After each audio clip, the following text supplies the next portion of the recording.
अस्सलाम वालेकुम दोस्तों, कीअं आहियो। उमेद करियां पियो तव्हां सभु ठीकु ठाक हूंदा। दोस्तों, अॼोकी हिन वीडियो में आपा शबीना चन्ना जे बारे में तव्हांखे स्टोरी ॿुधाइण वारो आहियां। दोस्तों, तव्हां अगरि मुंहिंजे यूट्यूब चैनल ऐं मुंहिंजे हिन पेज ते पहिरियों दफ़ो आया आहियो त महिरबानी करे मुंहिंजे यूट्यूब चैनल ऐं मुंहिंजे पेज खे ज़रूरु लाइक, फॉलो ऐं सब्सक्राइब कंदा।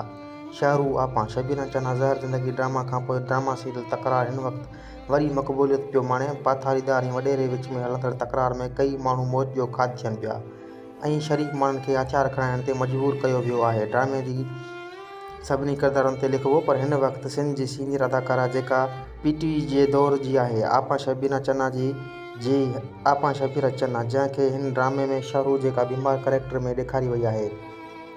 शाहरुख़ पंहिंजे मुड़ुस ते हावी आहे ऐं हिन जो पुटु मूसा जेको मेन कैरेक्टर में आहे। हक़ीक़त उहा आहे जंहिं कैरेक्टर में आपा शबीना चन्ना हूंदी आहे, उहो दिलचस्पी हूंदो आहे। हिन ड्रामे में शाहरुख़ ऐं सालू जो कैरेक्टर हक़ीक़त सां गॾु मज़ाहिया ते मुबनी आहे ऐं अहिड़ा कैरेक्टर उहा आॾो कई हूंदा, पर जिथे आपा शबीना चन्ना हुजे उते ई उहे कैरेक्टर सोने ते सुहागा हूंदा आहिनि, छो त आपा हर दिलि ते धड़कन आहे ऐं मुदा हमेशह आपा सां प्यार कंदा आहिनि। हीअ सिंधी मीडिया जी सूंह आहे, जेतिरी तारीफ़ कजे ओतिरी घटि आहे।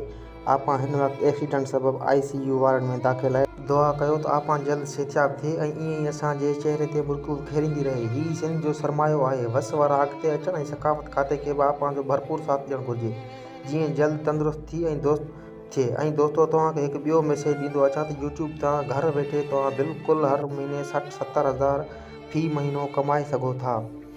आख़िर में तव्हांखे मां इहो ई चवंदुसि, महिरबानी करे जेकॾहिं तव्हां असांजे चैनल ते पहिरियों दफ़ो आया हो त महिरबानी करे सब्सक्राइब करणु न विसारींदा। महिरबानी।